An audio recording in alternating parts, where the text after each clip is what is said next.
মুহতারাম হাজিরিন, মহান আল্লাহ পাকের দরবারে কালিমাত শুকর যে আল্লাহ আমাকে আপনাকে জুমার নামাজ আদায় করার লক্ষ্যে আল্লাহর পবিত্র ঘরে আসার বসার তৌফিক দান করলেন। তাই রব্বে করিমের দরবারে কালিমাত শুকর আদায় করি আলহামদুলিল্লাহ।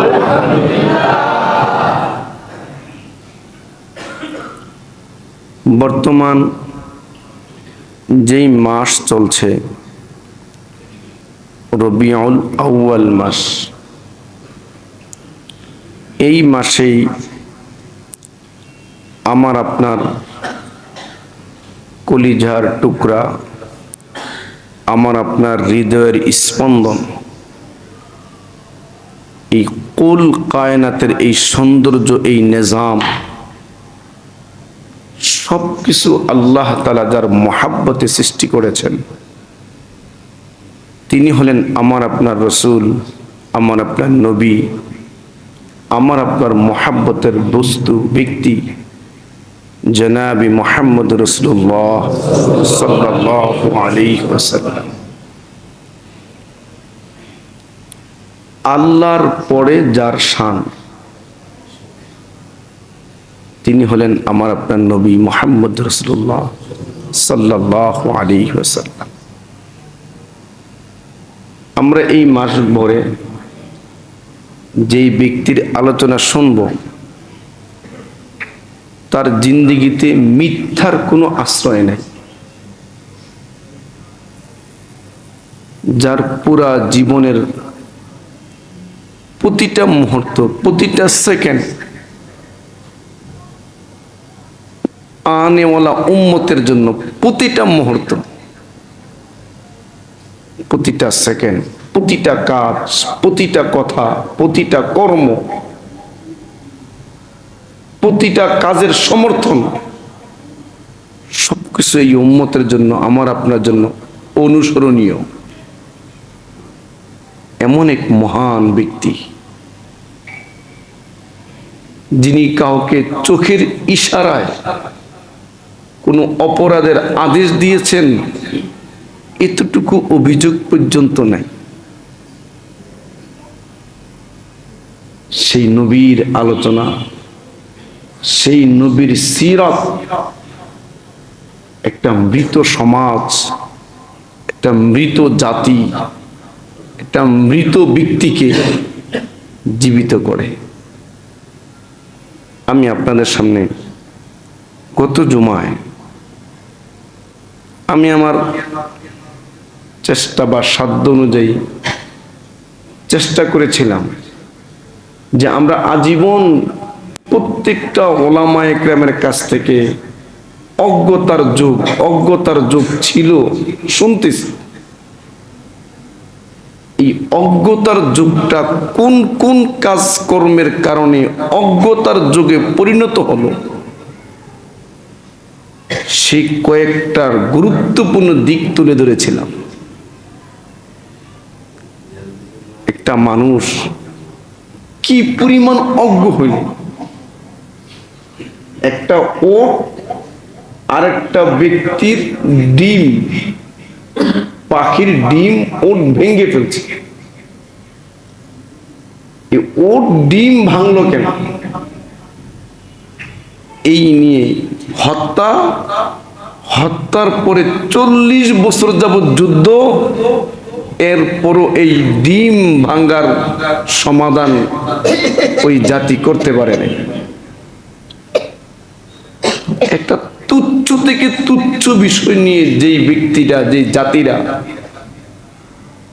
লক্ষ শত মানুষের রক্ত পানির স্রোতের মতো ঢেলে দেয়,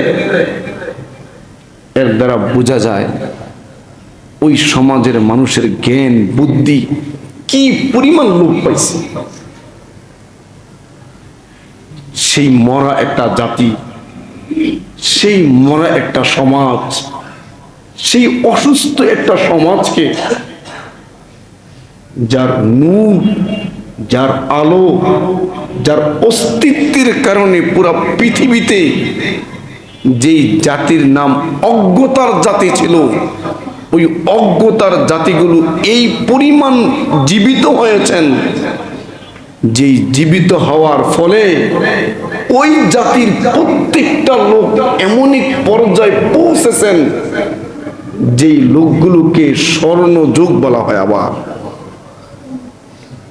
এ পিঠ আর ওই পিঠ, এই পিঠ ছিল অন্ধকার, অন্ধকার থেকে বের হয়ে যখন আলোর দিকে আসলো রসুলের সোহবতের কারণে, এই পিঠ অন্ধকার, ওই পিঠ যখন তারা ধারণ করলো তখন তারা হয়ে গেল সোনালী যুগ। এদের মতো মানুষ পৃথিবীতে আর কোন জাতি উপহার দিতে পারবে না। রসুলের জীবনী, রসুলের ব্যক্তিত্ব একটা অচেতন মানুষকে সচেতন করে, একটা মৃত সমাজকে জীবিত করে। এরকম ব্যক্তিত্ব পৃথিবীর কোন জাতির কাছে নাই।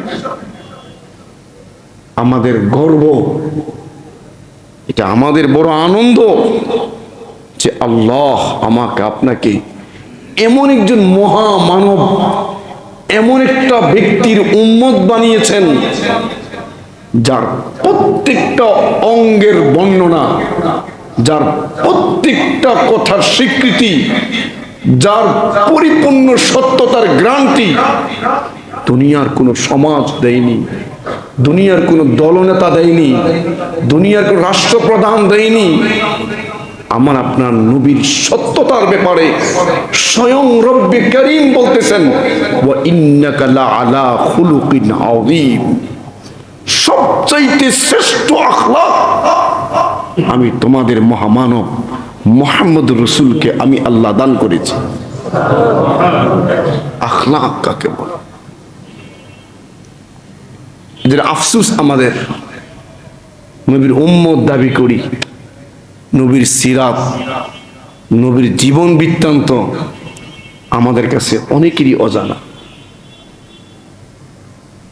যেই নবীকে নিয়ে পৃথিবীর বেঈমানরা পর্যন্ত গর্ব করে। 100 মানুষের জীবনী লেখা হয়েছে, ওই বইয়ের লেখকও বেঈমান, সে অন্য ধর্মের, সে ওই ধর্মের নবীকে পর্যন্ত তার পুস্তিকার মধ্যে শ্রেষ্ঠ মনুষ্যের কাতারে তার নিজের নবীকেও আনতে পারে নাই। বাধ্য হয়ে ওই নবীর গুণ, সিফাত, ব্যক্তিত্ব সবকিছুর দিকে তাকাইলে দেখা যায় এই জায়গায় মুহাম্মদুর রাসূল ছাড়া কাউকে 1 নাম্বার শ্রেষ্ঠত্বের মুকুট কাউকেই দেওয়া যায় না। সেই নবীর উম্মত আমি আর আপনি। কত মুসল্লির ঘরে টিভি আছে, কত অহেতুক বস্তু আমাদের ঘরে আছে, কত খেলনা আছে, অনেকের ঘরে এখন অ্যাকুরিয়াম আছে। কি লাগে এটা? এটা দেখলে পেট ভরে? পেটও ভরে না, ক্ষুধাও নিবারণ হয় না। এটা সব, এটাকে প্রত্যেক মাসে একবার ধুইতে হয়, তাও করে। ওই জাতির মাছ আবার কিনে আনতে হয়, তাও করে। কিন্তু এই জাতির ঘরে, এই জাতির মহামানবের জীবনী ঘরে স্থান পায় না। এটা আমাদের পদপতনের একটা কারণ। আমরা আমাদের ব্যক্তিকে চিনি না, আমরা আমাদের নেতাকে চিনি না। মুহাম্মদুর রাসূলের জীবনী পড়েন, আল্লাহ নবীর যেই একটা সাইট আপনি গবেষণা করবেন দেখবেন ওই সাইটটি রাসূল পরিপূর্ণ, অপূর্ণতা বলতে কিচ্ছু নাই।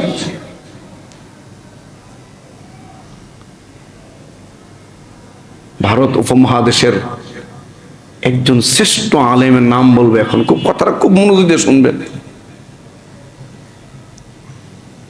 যিনি পাকিস্তানের সংবিধান প্রণেতা, তাফসিরে মারিফুল কোরআনের লেখক,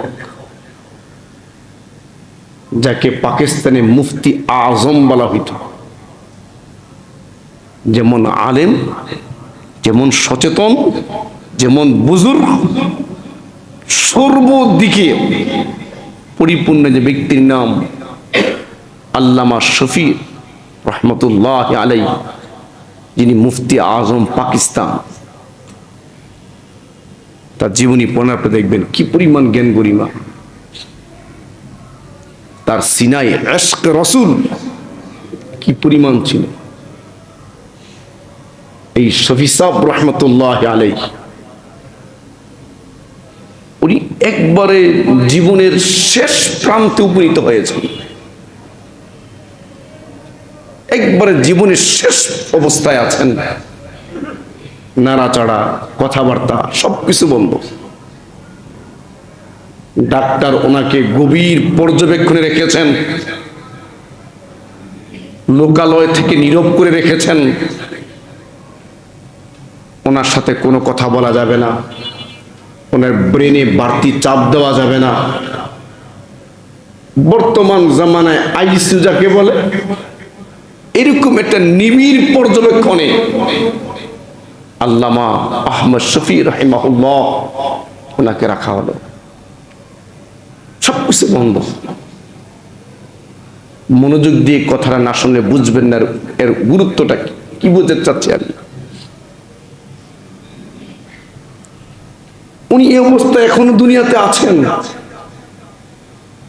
এমন সময় উনার মাদ্রাসার ফারেগিন ছাত্ররা, যারা দাওরা শেষ করে, এদেরকে বৎসরের ফারেগিন ছাত্র বলে। এই ফারেগিন ছাত্ররা এরা চলে যাবে মাদ্রাসা থেকে। এই জন্য এখনো প্রত্যেকটা মাদ্রাসায় ফারেগিন ছাত্ররা বছরের শেষ অবস্থায় গিয়ে কিছু স্মরণিকা, কিছু পুস্তক, কিছু ডায়েরি, তারা বিদায়ী কাফেলা নামে এগুলো বের করে থাকে স্মৃতি হিসাবে। শফি সাহেব রহমতুল্লাহ আলাইহির সেই মাদ্রাসার ছাত্ররা ফারেগিন, তারা একটি বিদায়ী কাফেলা ছাত্ররা একটি দেয়ালিকা বের করবেন, যেই দেয়ালিকার শিরোনাম ছিল সিরাতুন নবী সাল্লাল্লাহু আলাইহি ওয়াসাল্লাম।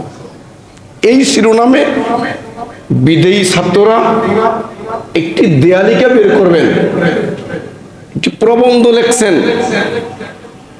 কিন্তু ছাত্রদের মনে তামান্না, আমরা চলে যাব, এটা মাদ্রাসার ডায়েরিতে থাকবে, ইতিহাস হয়ে থাকবে।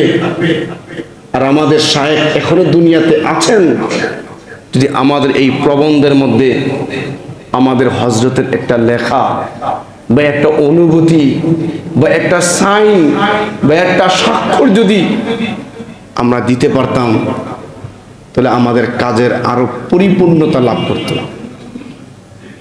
কিন্তু হযরতের সাথে কথা বলাই তো নিষেধ। অনেক আলোচনা করলেন, চিন্তা ভাবনা করে আল্লামা তাকি সাহেব দামাত বারাকাতুহু বড় ভাই রফি উসমানী রহিমাহুল্লাহ ওনাকে যে ছাত্র বললেন, হযরত আপনি একটু ব্যবস্থা করে দেন, হুজুর কিছু বলতে হবে না, আমরাই হুজুরের মনোভাবটা লিখব, হুজুর শুনে হা বা না ইঙ্গিতে বললেই হবে, বাকিটা আপনারা দফতর থেকে করে দিয়েন।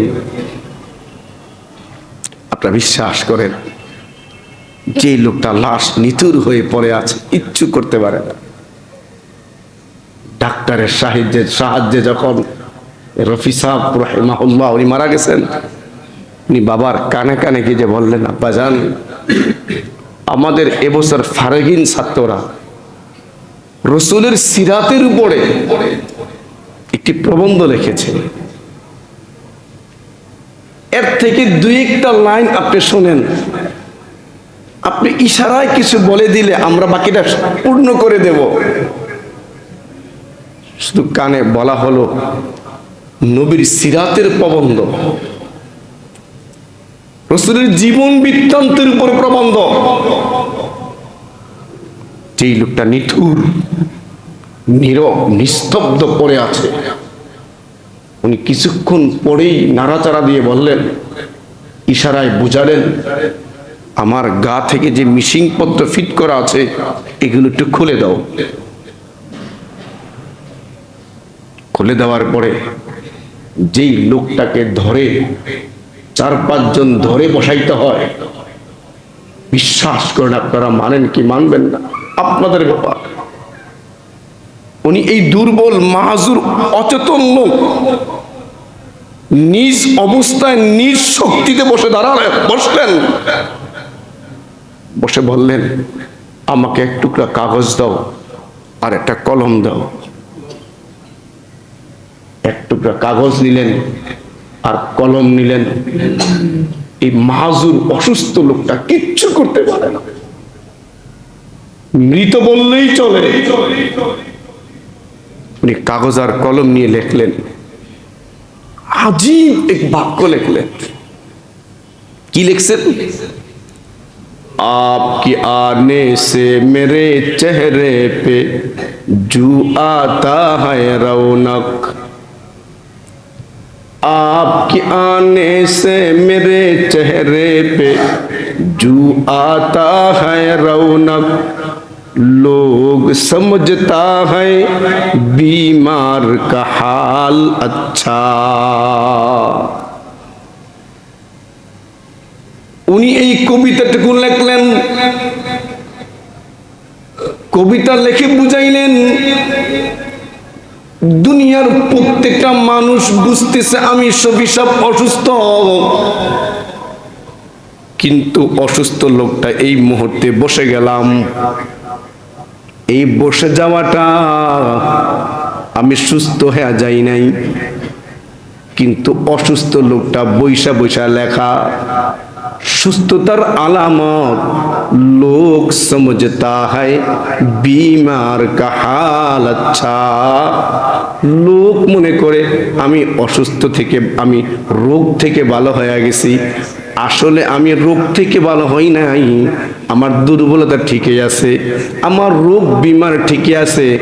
হাজারো রোগ বিমার থাকার পরেও আমি হাতে শক্তি পাইলাম, আমি কলমে শক্তি পাইলাম, আমার ব্রেনে শক্তি পাইলাম, আমি মাজায় শক্তি পাইলাম। আপকি আনে সে, আপকি আনে সে, ওই যে তোমরা সিরাত নামটা নিছ, ওই মুহাম্মদুর রাসূলের বরকতে আমার মৃত দেহর মধ্যে आपके आने से मेरे चेहरे पे जू आता है रौनक, রসুলের নাম নেওয়াতে আমার মৃত শরীরে শক্তি সঞ্চার হয়েছে। উনি এই কথাটুকু লিখলেন, এটাই ওনার জীবনের সর্বশেষ লেখা। আর এই লেখাটাই ছিল রসুলের সিরাতের উপরে। এই জন্য ভাই, আমার যুবক ভাই, কত বই তো জীবনে পড়লা, মোবাইলে কত সময় তো তুমি দিলা, নবীর জীবনী পড়ো, নবীর জীবনী পড়েন। এই জন্য আমরা চেষ্টা করি জুমায় নবীর জীবনী পরিপূর্ণ অবস্থাটা পেশ করতে আপনাদের সামনে। এই পৃথিবীতে কত ব্যক্তি যে অতিবাহিত হয়েছে, বিশেষ করে যারা অন্য লাইনে লেখাপড়া করেন, ওই ভাইদেরকে বোঝানোর জন্য বলতেছি, আপনারা মনোযোগ দিয়ে শুনলে বুঝবেন। পৃথিবীর ইতিহাসে একজন বড় দার্শনিক, একজন বড় বৈজ্ঞানিক এই পৃথিবীর ইতিহাসে অতিবাহিত হয়েছেন, যার নাম হলো আইনস্টাইন। আইনস্টাইন, আমরা এগুলো না বললে মনে করেন হুজুর মোল্লারা ডিসি বুঝেন, সব আপনারাই বুঝেন। উনি একজন বিজ্ঞানী, ইউরোপ কান্ট্রিতে, এমনকি এই বিজ্ঞানীর জগতে আইনস্টাইন এমন একজন ব্যক্তি ছিলেন, উনি বিজ্ঞানী না শুধু, উনি পৃথিবীর এক একটা তথ্য উপকরণ জাতির সামনে যে উপস্থাপন করে গেছেন, ওই থিওরি কাজে লাগায়া আজও পর্যন্ত মানুষ পৃথিবীর অজানা তথ্য আবিষ্কার করে এই আইনস্টাইনের তথ্যের কারণে। মুসলিম উম্মাহ আমাদের নবীকে আমরা যে সম্মান দেই, বিজ্ঞানীর জগতে আইনস্টাইনকে সেই পরিমাণ সম্মান করে, তার তথ্য কাজে লাগায়া মানুষ চাঁদের দেশে গেছে। তার তথ্য কি পরিমাণ জ্ঞানী, কি পরিমাণ কাজ করে গেছে। এই লোকটাও যখন মারা যায়, তখন তার জীবন বৃত্তান্তটা লেখছে, তখন তারা নিজেই স্বীকৃতি দিছে, যদি আমাদের এই নেতা, আমাদের এই মনীষী আইনস্টাইন যদি আরো কয়েকটা যুগ বাঁচতেন, আরো কয়েকটা বছর বাঁচতেন, আরো কয়েকটা মাস বাঁচতেন, আরো কয়েকটা সপ্তাহ হায়াত পাইতেন, তো আমরা ওনার কাছ থেকে আরো গভীর তথ্য পাইতাম, যে তথ্য দিয়ে দেশ আর জাতি উপকৃত হতো। আপনি আমার এতটুকু কথা বুঝে থাকলে বলেন দেখি, উনি এত কাজ করে যাওয়ার পরেও উনি কি ওনার জীবনে পরিপূর্ণতায় পুষতে পেরেছেন? ওনার জীবনীতে স্বীকৃতি আসছে, উনি পরিপূর্ণতায় পুষতে পারেন নাই, অথচ ওনাকেও মানুষ মানে, স্মরণ করে। পৃথিবীর ইতিহাসে আরেকজন ব্যক্তি ছিলেন, তিনি সামারকান্দের বাদশা ছিলেন, তৈমুর লং।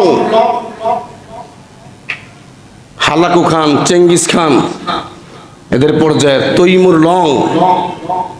এই তৈমুর লং এমন একজন বীর ছিলেন, এমন একজন রাষ্ট্রনায়ক ছিলেন, উনি যুদ্ধক্ষেত্রের কৌশল এই পরিমাণ জানতেন, ওই তথ্যকে কাজে লাগায়া এই পরিমাণ দেশ উনি আয়ত্তে নিছেন।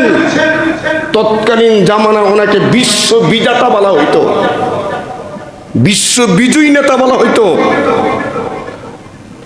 যেই দেশের দিকে নজর দিতেন, ওই দেশ ওনার হাতের তলে চলে আসত। এই তৈমুর লংয়ের জীবনী লেখা হয়, তখন তাদের লেখকরা বলতে বাধ্য হইছে, আমাদের এই নেতা যদি আরো কয়েকটা বছর হায়াত পাইতেন, আরো কয়েকটা রাষ্ট্র আয়ত্ত আনতে পারতেন, ওনার পরিপূর্ণ মিশন কাজ করে যেতে পারে নাই। এই দুইজনের নাম বললাম ওই জগতের, যেহেতু আমরা মোল্লা মৌলবী, আমরা মোল্লার নাম কই এখন। আমাদের সবচেয়ে কাছে শুয়ে আছেন হাফিজ হুজুর রহমতুল্লাহ আলাইহি। আমাদের বাংলাদেশে ইসলামী যত কাজ চলছে, যত জায়গায় ইসলামী যত প্রোগ্রাম এদেশে চলছে, প্রত্যেকটা প্রোগ্রামের ভূমিকায় প্রথম সারির ইতিহাস খুঁজলে যাকে পাবেন, তিনি হলেন মুহাম্মদুল্লাহ হাফিজ হুজুর রহমতুল্লাহ আলাইহি। এরপরও তো তার ভক্ত আমরা যারা আছি, এরপরও তো বলি, হাফিজ হুজুর একবার নির্বাচন করেছেন, যদি আরো একটু হায়াত পাইতেন, আরেকটা বছর আরেকটা বার নির্বাচন করতেন, উনি ক্ষমতায় যেতেন। বলি কি বলি না? উনি যে একবার করলেন, আরেকবার চান্স পেলেন না, এটা কি পরিপূর্ণতার আলামত না অপরিপূর্ণতার আলামত? উনি ওনার জীবনের প্রত্যেকটা ক্ষেত্রে কাজ করে পরিপূর্ণতায় পৌঁছতে পারেন না। আমাদের লাইনের যেই ব্যক্তির দিকে তাকাবেন, উনি বলবেন বা ওনার বক্তরাও বলবে, উনি পৌঁছতে পারে নাই। কিন্তু আল্লাহ পাকের কত বড় নিয়ামত, আমাকে আপনাকে এমন একজন নবীর উম্মত বানিয়েছেন, ওই নবী নিজের মুখ দিয়ে ডাইরেক্ট বলেন নাই, বিদায় হজের ভাষণে লক্ষ সোয়া লক্ষ সাহাবীর সামনে আল্লাহর পয়গম্বর দাঁড়িয়ে বললেন, ওয়া আনতুম তুসআলুনা আন্নি ফামা আনতুম কাইলুন। মুসলিম শরীফের রওয়ায়াত, আল্লাহর পয়গম্বর বিদায় হজের ভাষণে লক্ষ সোয়া লক্ষ সাহাবায়ে কেরামের সামনে দাঁড়িয়ে বললেন, ওয়া আনতুম তুসআলুন আন্নি ফামা আনতুম কাইলুন। ও আমার সাথীরা, ও আমার সঙ্গীরা, তোমাদেরকে তো আমার বিষয়ে জিজ্ঞাসা করা হবে। সোয়া লক্ষ সাহাবীর সামনে আল্লাহর রাসূল কিরকম সাহস নিয়ে বলেন, তোমাদেরকে তো আমার সম্পর্কে জিজ্ঞাসা করা হবে। এই কথা বলার পর ক্বালু নাশহাদু আন্নাকা কদ বাল্লাগতা। ছাত্ররা বুঝে বাল্লাগতা, এখানে বালাগতা বলা হয় নাই, শব্দের আধিক্যতার কারণে তার মহত্ব বাড়িয়া যায়। যখন সোয়া লক্ষ সাহাবায়ে কেরামের সামনে আল্লাহর পয়গম্বর বললেন, তোমাদেরকে তো আমি নবী সম্পর্কে, আমি নবীর কর্ম সম্পর্কে, আমি নবীর দায়িত্ব সম্পর্কে, আমি নবীর জিম্মাদারি সম্পর্কে তোমাদেরকে জিজ্ঞাসা করা হবে। এই কথা বলার পর সাহাবায়ে কেরাম, সোয়া লক্ষ সাহাবায়ে কেরাম গোপনে না প্রকাশ্যে বলেন, ক্বালু নাশহাদু আন্নাকা কদ বাল্লাগতা ওয়া আদ্দাইতা ওয়া নাসাহতা। ও পয়গম্বর, আমরা সাক্ষী দেব আপনাকে আল্লাহ যে কাজ দিয়া দুনিয়ায় পাঠাইছেন, ওই কাজের প্রত্যেকটা কর্ম, প্রত্যেকটা বিষয়ে আপনি প্রত্যেকটা ব্যক্তির ধারে ধারে পৌঁছাইছেন। শুধু পৌঁছান নাই, আদায় পর্যন্ত করছেন। শুধু আদায় করেন নাই, সঠিকভাবে কার্য পরিচালনা করেছেন। আপনি মনে আমার কথা বুঝেন নাই? বুঝছেন কিছু? এই পৃথিবীতে কত ব্যক্তি গেছে, তাদের জীবনের পরিপূর্ণতার গ্যারান্টি কেউ দিতে পারে নাই। আমার আপনার মহামানব, আমার আপনার কলিজার টুকরা, আমার আপনার হৃদয়ের স্পন্দন মুহাম্মদুর রাসূল সোয়া লক্ষ সাহাবীর সামনে থেকে সাক্ষী নিচ্ছেন। বলো, আমার জীবনের এমন কোন প্রান্ত আছে কিনা যেই প্রান্তটা অপরিপূর্ণ? সোয়া লক্ষ সাহাবায়ে কেরাম বলেন, না, আপনার জীবনের এমন কোন সাইট নেই যে আপনি আরো কয়েকদিন বাঁচলে এই লাভ হইতো, আর যতটুকু বাঁচছেন অতটুকুর মধ্যেই সব পূর্ণ করছেন আপনি। এই কথা বলার পর আল্লাহর পয়গম্বর فقال بإصبعه السبابة يرفعها إلى السماء। সাহাবায়ে কেরাম যখন বললেন, আমরা সাক্ষী দিলাম আপনি দায়িত্ব আদায় করে গেছেন, আল্লাহর পয়গম্বর নিজের শাহাদাত আঙ্গুলটা আসমানের দিকে উঠায়া বলে, আসমানের দিকে, ইয়ারফাউহুমা ইলাস সামা। আল্লাহর পয়গম্বর নিজের শাহাদাত আঙ্গুলটা আকাশের দিকে উঠালেন, উঠায়া আবার উম্মতের দিকে আবার ইঙ্গিত করে নামাইলেন। নামায়া বলেন, আল্লাহুম্মা শাদ, আল্লাহুম্মা শাদ, আল্লাহুম্মা শাদ সালাসা মাররাত। আল্লাহর পয়গম্বর সাহাবায়ে কেরামের জবান থেকে সাক্ষীটা নেওয়ার পর আকাশ পানে আঙ্গুল তুলে বললেন, ও আল্লাহ, আপনি আমাকে কাজ দিয়া পাঠাইছেন, আমি আমার জিন্দিগির প্রত্যেকটা ধারে ধারে প্রান্তে প্রান্তে আমি যে পরিপূর্ণতায় পৌঁছাইছি, আমি একা নবী মুখ দিয়া বলি নাই, সোয়া লক্ষ সাহাবীরা সাক্ষী দিছে। এই সাক্ষীর ব্যাপারে আল্লাহুম্মা শাদ, আল্লাহুম্মা শাদ, আল্লাহুম্মা শাদ। আল্লাহ আপনিও সাক্ষী থাকেন, আল্লাহ আপনিও সাক্ষী থাকেন, আল্লাহ আপনিও সাক্ষী থাকেন। তাই তো রব্বে কারীম বললেন, আল ইয়াউমা আকমালতু লাকুম দীনাকুম ওয়া আতমামতু আলাইকুম। এটাই তো আল্লাহ বললেন, নবী আপনি মুকাম্মাল, আপনি মুকাম্মাল।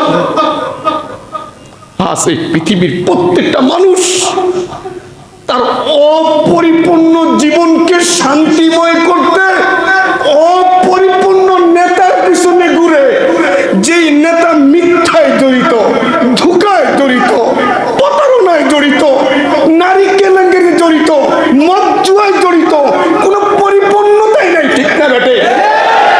কিন্তু আমরা ওলামায়ে ইকরাম উম্মাহ এমন নেতার পিছে ঘুরি, যেই নেতার নারী কেলেঙ্কারি নাই, অর্থ আত্মসাতের মামলা নাই, জাতিকে নিয়ে পালায়া যাওয়ার মামলা নাই, জীবন ভর উম্মতকে বুকে নিয়ে গেছেন, ঠিক না বেটি?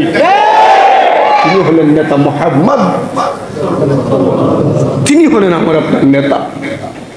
তার জীবনী পড়বেন না, কারটা পড়বেন? তার পায়ে পায়ে হাঁটবেন না, কার পায়ে হাঁটবেন? তার গুণগান গাবেন না, কারটা গাবেন? এই জন্য কোন কবি পরে চমৎকার করে বলছেন, মেরা কায়েদ है वो जिंदगी पैगाम था जिसका, मेरा कायद है वो जिंदगी पैगाम था जिसका, मोहम्मद नाम था मोहब्बत कान था जिसका, मेरा कायद है वो जिंदगी पैगाम था जिसका, मोहम्मद नाम था मोहब्बत कान था जिसका। আমার নেতা নবী মুহাম্মদ, তার নাম মুহাম্মদ, যার জিন্দেগিটা মুহাব্বতে ভরা। ও রফতা রফতা জিসনে কওম কো মঞ্জিল আতা কর দি। কবি কত চমৎকার করে বলছেন, ও রফতা রফতা জিসনে কওম কো আতা কর দি, कुल्ली आगाज था जिसका, चमन अंजाम था जिसका। যিনি জাতির পিছনে মেহনত করে করে করে করে ক্ষুদ্র ক্ষুদ্র মেহনত করে করে চেষ্টত্বের মঞ্জিলে পৌঁছাইছেন, সব পরিপূর্ণ করে দিয়ে মালিকের মুলাকাতে চলে গেছেন। তিনি আমার আপনার নবী, যার পুরা জিন্দেগি সুন্দর। তাই তো কবি হাসান বলেন, ওয়া আহসানু মিনকা লাম তারা কত্তু আইনি, ওয়া আজমালু মিনকা লাম তালিদিন নিসা। কবি কত চমৎকার করে বলতেছেন, নবী মুহাম্মদ এত সুন্দর, এমন সুন্দর মানুষ আমি কোনোদিন এই চোখ দিয়া দেখি নাই। ও আহসানু মিনকা লাম তারা কত্তু আইনি। উলামায়ে ইকরাম বলে কত্তু আইনি, আমার চোখ কখনো দেখে নাই। এমনকি উনি বলেন, রাসূল মুহাম্মদ তার মতো সন্তান পৃথিবীর কোনো মা জন্ম দেয়নি। বলেন ওই মা কি পরিমাণ ভাগ্যবতী, যেই মায়ের সন্তান জিনা করে সেঞ্চুরি করে। মা ভাগ্যবতী বলে, যেই মায়ের সন্তান জাতির কোটি কোটি টাকা, গরিবের রক্ত চোষা টাকা আত্মসাৎ করে বিশাল অট্টালিকা বহির্বিশ্বে বানায়, ওই মা কখনো ভাগ্যবতী না। ওই মা নিজেও তো বলে, আমি ওর জন্ম দিয়েও ভুল করছি। ওই মা ভাগ্যবতী, যেই মায়ের সন্তান নিজের প্লেটের খাবার জাতিকে বিলিয়ে দেয়, নিজের রক্ত বিলিয়ে দেয়, নিজের জাতির জন্য জানটা উৎসর্গ করে দেয়, এই মা হলো ভাগ্যবতী। এই জন্য বলেন লাম তারা কাত্তু আইনি ওয়া আজমালু মিনকা লাম তালিদিন নিসা। কোন মা এমন সুন্দর সন্তান জন্ম দেয় নাই। খুলিকতা মুবাররাআম মিন কুল্লি আইবিন কাআন্নাকা কদ খুলিকতা কামা তাশা। আল্লাহ তাআলা নবী মুহাম্মদকে দুনিয়ায় পাঠাইলেন জন্মগতভাবে, এমন কোনো আইব দেন নাই, এমন কোনো দোষ দেন নাই যে নাকটা এমন হলে ভালো হইতো, কানটা এমন হলে ভালো হইতো, চুলগুলো এমন হলে ভালো হইতো। না না, এমন করেন নাই। যেই অঙ্গটা যেমনি যেভাবে দিলে সুন্দর, আল্লাহ তাআলা আমার আপনার নবীকে এমন সুন্দর করে বানাইছে, এমন সুন্দর করে বানাইছে। এই জন্য আমাদের নবীর ব্যাপারে আল্লাহ নিজে বলেন ওয়ামান ইউতিইল্লাহা ওয়া রাসূলাহু ফাকাদ ফাযা ফাওজান আযীমা। পৃথিবীর কোন নেতার ব্যাপারে নাই, আল্লাহ তাআলা বলেন ও জাতি, জীবনের সফলতা চাও, জীবনে কামিয়াবি চাও, পিতা হিসাবে সফল হতে চাও, স্বামী হিসাবে সফল হতে চাও, ব্যবসায়ী হিসাবে সফল হতে চাও, রাষ্ট্রনায়ক হিসাবে সফল হতে চাও, শ্রমিক হিসাবে সফল হতে চাও, যোদ্ধা হিসাবে সফল হতে চাও, আখিরাতের মুআমালায় সফল হতে চাও, মুহাম্মদুর রাসূল এর আখলাক ছাড়া বিকল্প নাই। আল্লাহর নবীকে যদি পিতা হিসাবে তাকান, উত্তম পিতা হিসাবে পাবেন। হ্যাঁ, আল্লাহর নবী স্বামী ছিলেন, শুধু একজন স্ত্রীর স্বামী না, একাধারে 9 জন বিবির স্বামী ছিলেন। আমি আপনি এক স্ত্রীর স্বামী, তাই তো মিলবার পারি না। শান্তি নামক নিয়ামতটা জানালার ফাঁক দিয়া বের হয়ে যায়গা। স্বামীকে দেখলে স্ত্রীর চেহারা কালো বানাই, মরার বদদোয়া করো, মরে না কা, মরলেই তো ভালো হইতো। এক স্ত্রীর স্বামী, তাই আমার আপনার জিন্দেগিতে শান্তি নাই। কিন্তু আমার আপনার নবী 9 জন বিবির একসাথে স্বামী, এরপরে নবীর দিকে তাকাবেন, এই পৃথিবীর ইতিহাসে এরকম উত্তম স্বামী কেউ পেশ করতে পারবে না। শুধু স্বামী। আল্লাহর নবীর কোন ধন সম্পদ ছিল না, উনি একবারে এতিম ছিলেন, বাবাটা পর্যন্ত ছিল না, মাকে তো বাল্য বয়সে হারায় ফেলছেন, দাদাকেও হারায় ফেলছেন, অর্থ সম্পদ বলতে কিছুই নেই। বর্তমানে আমি আপনাদের ইমাম সাহেব হিসেবে যদি মহল্লার কারো কাছে 1 লাখ টাকা ধার চাই, উনি 14 বার ভাববে হুজুরকে দিমু তো দিতে পারবো নি, বৈজ্ঞানিক জায়গা। যখন দেখবো এটা বাড়িওয়ালার ছেলে টাকা চাইছে, কয় টাকা লাগবে, 1 লাখ, 2 লাখ নাও, আমার সিকিউরিটি নেই, তাই আমাকে কেউ টাকা দিবে না। আমার আপনার নবী মুহাম্মদ এতিম, আবু জাহেল কত বড় শক্তিধর, তার কাছে টাকা রাখে না। মুহাম্মদ এতিম, টাকা মারার ভয় নাই, সম্পদ নিয়ে পালাইবার ভয় নাই। আল্লাহর নবীর কাছে মক্কার কাফেররা, যেই দুশমনরা রাতের বেলা মারতে পায় তারা করে, দিনের বেলা ওই নবীর কাছে টাকা আমানত রাখে। সুবহানাল্লাহ বলবেন না? কি ভাবছেন আপনারা? রাতে মারার পরিকল্পনা করে আবার দিনের বেলা বলে মুহাম্মদ, এই মক্কার সমাজে কারো কাছে টাকাকে আমানত মনে করি না, তুমি রাখো।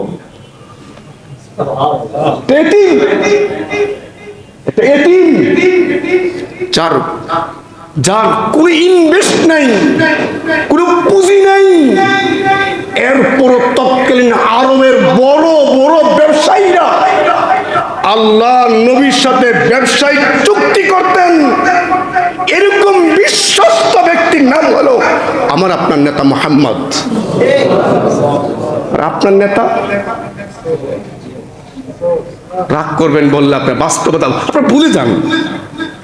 এই জাতির বড় সমস্যা ভুলে যায়, বড় সমস্যা আমাদের ভুলে যায়। 5-10 জন বইলা নেতায় বিচার করছে, বিচার করে 1 লাখ পাইছে,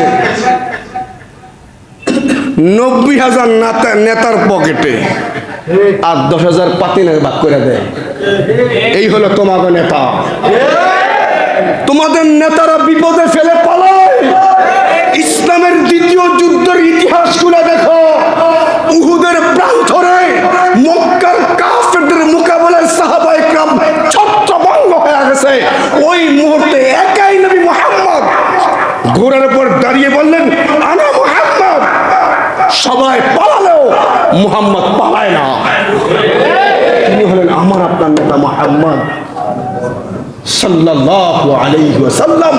তাকে মানবেন না কাকে মানবেন? তার রাজনীতি করবেন না কার রাজনীতি করবেন? তাকে ভালোবাসবেন কাকে ভালোবাসবেন? তার জন্য জান না দিলে কার জন্য পৃথিবীতে জান দিবেন? তিনি পালায় না। খুলেন ইতিহাস আপনারা। সব সাহাবায়ে ছত্রভঙ্গ হয়ে গেছে, রাসূল একাই ঘোড়ার উপরে বসে আছেন। মক্কার কাফেররা তীর মারতেছে। এক সাহাবী দূর থেকে ফলো করে এখনো টিকে আছে, দৌড়ে আসছে, চিৎকার দিয়ে উঠলেন, আমাদের নবী এখনো মরে নাই, আসো। সাহাবায়ে কেরাম আবার জড়ো হইছে। তিনি হলেন আমার আপনার নবী।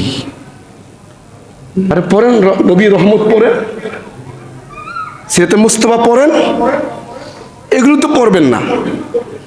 ফেসবুকে 1 সেকেন্ড আর 2 সেকেন্ড হুজুর একটা বয়ান শুনা এটা মন্তব্য করবার পারবেন, কিন্তু 1-150 পৃষ্ঠার বই পড়ে মন্তব্য করার ক্ষমতা আমাদের কারোই নাই। এই হলো আমাকে জ্ঞান। এটা আমার দিন বলে যে আল্লাহ আমাকে শক্তি দিত নবীর প্রত্যেকটা বিষয় পাই খুলা উম্মতকে বলতে মন চা। আমাদের নবী এত মুকাম্মাল। আল্লাহ নিজের শানের ব্যাপারে কসম খান নাই, নিজের শানের ব্যাপারে কসম খান নাই। আল্লাহ তার রুবুবিয়তকে জমিনে স্থাপন করতে, স্থায়িত্ব করতে, উম্মতের দিলে স্থাপন করতে রব কসম খায় না। কিন্তু আমার আপনার নবীর শান বয়ান করতে গিয়া রব্বে কারিম কসম খাইছেন। তিনি হলেন আমার আপনার নেতা মুহাম্মদুর রাসূলুল্লাহ সাল্লাল্লাহু আলাইহি ওয়াসাল্লাম। তাকে মানবেন না কারে মানবেন? তার জীবনী পড়বেন না কার জীবনী পড়বেন? সেই নবীর জন্মের মাস 12 রবিউল আউয়াল। কিন্তু আমরা করিটা কি? জাতির কাছে প্রশ্ন, নবীর জন্মকে তো অস্বীকারের প্রশ্নই আসে না। এটা কে বলে? ভুল মেসেজ আপনাদেরকে যে কিছু মৌলবীরা জন্মের বিরোধী না। আমরা বিরোধী না, নবীর জন্মের বিরোধী না। নবীর জন্মের আনন্দকে কেন্দ্র করে মন চাহিদে নীতিমালা স্থাপন করো, কেক কাটার মিছিল করার যে পায়তারা চালু করো। আমরা এই সমস্ত ধোঁকা আশিকি বিশ্বাসী না। যারা নবীর জন্মে মিছিল বাড়ি করতে পারে তাহলে বোঝা যায় নবীর কি মহাব্বত। কথা বলেন। এই মহাব্বতের লোকগুলো যখন কাদিয়ানীরা আমার নবীর খতমে নবুয়ত নিয়ে টান মারে, এই বুয়া আশেকটা রাস্তায় দেখা যায় না। আমরা এটা বিশ্বাস, এটা বলতেছি। আল্লাহ নবীর জন্ম তো অবশ্যই আনন্দের আমাদের জন্য। আল্লাহ নবীর জন্মের কারণে ফারস্যে যে আগুন দীর্ঘ যুগ ধরে জ্বলতে ছিল, ওই আগুনটা নিভে যায় আমাদের নবীর জন্মে। শুধু জন্মে নয়, আল্লাহ নবী যেই দিন পেটে আসছেন, মা আমেনার পেটে নবী মুহাম্মদ আম্মা জান যেই দিক দিয়ে হাঁটতেন, ওনার পেটে নবী মুহাম্মদ থাকার বরকতে সূর্যের তাপ সব নারীর গায়ে লাগে, কিন্তু বিবি আমেনার গায়ে সূর্যের তাপ পর্যন্ত লাগে না। এমনকি স্বামী হারাইছেন, এখন ইসলামী শরীয়ত যেই মেয়েটার স্বামী মারা যায় 4 মাস পর্যন্ত কিছু নীতিমালা মানতে হয়। সাজসজ্জা করা যায় না, তেমন আতর সেন ব্যবহার করা যায় না, ব্যথা প্রকাশ করা লাগে। আব্দুল্লাহর ইন্তেকালের পরেও যখন আমাদের নবী মার পেটে চলে আসছেন, আমেনার গা থেকে ঘ্রাণ বের হইত। এলাকার মানুষরা বলা বলি করে, মেয়েটার স্বভাব বালা না, স্বামীটা মাত্র হারাইছে, তার গা থেকে ঘ্রাণ বের হয়। সবাই বলা বলি করে, দাদা যান একদিন ডাক দে বলে, মাগো আমার মা সম্মান নষ্ট করো না, তোমার গা থেকে ঘ্রাণ। আমেনা বলে, আব্বা যান কসম আল্লাহর, আমি কোনো ঘ্রাণ লাগাই না, যেই দিন থেকে আমার পেটে সন্তান ওই দিন থেকে ঘ্রাণ। আল্লাহ নবীর বরকতে ঘ্রাণ বের হইতে তখন থেকেই। অন্যান্য বান্ধবীরা মিলা কূপের পাড়ে পানি আনতে যাইতেন, বালতি রশির মাধ্যমে ফালায়া ফালায়া পানি উঠাইত। কসম আল্লাহর, নবী মুহাম্মদের আম্মা, আমাদের আম্মা জান আমেনা যখন কলসিটা কান্দে করে যখন নিয়ে যখন ওই কূপের পারে যাইতেন, উনি কলসি রশি দিয়া ফালাইতে হইতো না, তলের নিচে থাকা কূপের পানিটা লাফ দিয়া মাথায় চলে আসতো। অন্যান্য বিবি অন্যান্য নারী বলতো, আমেনা তোর পানি নেওয়া লাগবে না, তুই বসে থাকলে পানিও বসে থাকে, তুই বসে থাক, আমরা একটু পানি বেড়া লই। তুই কেমন জানি কূপের পরে আইলে তলের পানি মাথায় চলে আসলে, ও নবিয়্যু মে রহমত লকব পানে ওয়ালা, ও নবিয়্যু মে রহমত লকব পানে ওয়ালা, मुसीबत में गरीबों की काम आने वाला, मुसीबत में गरीबों की काम आने वाला। এই ছিলেন আমার আপনার নবী। পেটে থাকা অবস্থায় সব সালাম আর সালাম। দুনিয়া সব নারী পেটে সন্তান কষ্ট পায়, বিবি আমেনা বলে, আমি কোনো কষ্ট পাই নাই। দুনিয়ার সব ছেলেরা রক্ত আর নাপাকি নিয়ে দুনিয়ায় আসে, নবী মুহাম্মদ রক্ত আর নাপাকি নিয়ে আসেন। দুনিয়ার সব ছেলেরা মুসলমানি হওয়া ছাড়া দুনিয়ায় আসে, আমার আপনার নবী মুসলমানি হয়ে দুনিয়াতে আসছেন। জীবনের পৃথিবীর কোনো মানুষ নবীর লজ্জাস্থানে হাত দেওয়া লাগে না। আপনার নবী, সেই নবীর মায়ের কবর মদিনার একটু দূরেই আবওয়া নামক জায়গায়, এখনো গেলে কলিজা ছিঁড়া যায়। যদি মাকে হারাইছে, একেবারেই বাচ্চা, মা লাশটা টেনে টেনে গর্তে ফালাবেন, এতটুকু শক্তি রসুলের গায়ে ছিল। ওই দিন তো রসুলের সামনে মাকে হারাইছেন। নানার বাড়িতে গেছেন, বাবার কবর জিয়ারত করবেন, এখনো মদিনায় গেলে রসুলের বাবার কবরটা খুঁজতে মন চায়। কোন জায়গায়? 2টা জায়গার কথা আছে, একটা আছে 4 নম্বর গেটের মাথায়, আর একটা আছে জাদুঘরের মাথায়। রসুলের বাবার কবর, বাবার কবর দেখে মক্কার পরে রওনা হইছেন। আবওয়া নামক যাওয়ার রাস্তায় যাওয়ার মাথায় রসুলের আম্মা অসুস্থ হয়ে পড়ে, ছোট্ট মানুষ, একটা ভাই নাই রসুলের, একটা বোন নাই। এমন সময় রসুলের আম্মা রসুলকে ডাক দিয়ে কাছে এনে বলে, মুহাম্মদ আমি মনে হয় আর বাঁচবো না। বলেন তখন একটা বাচ্চার কাছে কেমন লাগে? কেমন লাগে বলে?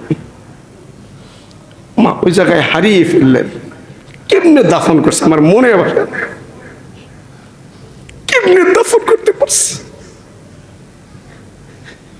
সন্তান, ছোট্ট মানুষ, মা চিরবিদায়, কোথায় তার গোসল, কেমনে তার কাফন, কেমনে তার কবরস্থ, কিচ্ছু জানা নাই। এমনি চিরদিনের জন্য মাকে আব্বা নামক জায়গায় দাফন করে বান্দিকে সাথে নিয়ে চলে গেলেন। প্রায় দিন রাতের বেলা মা মা বলে চিৎকার দিয়ে উঠতেন। সেই এতিম নবী এরপরও কারো এক টাকা মাইরা খায় নাই। সেই নবীকে মানবেন না কাকে মানবেন? সেই নবীকে ভালোবাসবেন না কাকে ভালোবাসবেন? এই জন্য আমার মুসল্লি ভাইদের করজোরে বলবো, ঘরে একটা সিরাত রাখেন, নবীর জীবনী পড়েন, নবীর জীবনী পড়েন, সন্তানকে পড়ান, মেয়েটাকে পড়ান। এই মানব পৃথিবীর প্রাণ সঞ্চার করছে। এখনো আল্লাহ নবী প্রত্যেকটা কথা নিয়ে বিজ্ঞান রিসার্চ করতে করতে করতে করতে 1400 বছর আগে রসুল বলে গেছেন, বিজ্ঞান তখন ছিল না। আজকে 100 বছর পরে বিজ্ঞানের থিওরিতে মুহাম্মদ রাসূলের কথা ফিট হচ্ছে। আপনার নবী কি পরিমাণ বিজ্ঞানী ছিলেন! রকেট ছিল না, তখনও বিনা রকেটে রাসূল আকাশে ভ্রমণ করেন। পাচ্ছেন কিছু আপনারা? তিনি হলেন মুহাম্মদ। এই জন্য আমরা প্রত্যেকেই চেষ্টা করব, প্রত্যেকের ঘরে অন্তত আল্লাহ নবীর একটা জীবনী রাখবো তো ইনশাআল্লাহ। যে ডিসপ্লেনের বিল 300 টাকা দিতে পারেন, নবীর জীবনী 300 টাকা কিনতে পারবেন না? আল্লাহ আমাদের সকলকে জীবন ভর এই কলিজার মধ্যে নবীকে ভালোবাসা রাখার তৌফিক দান করুন। আমিন আমিন।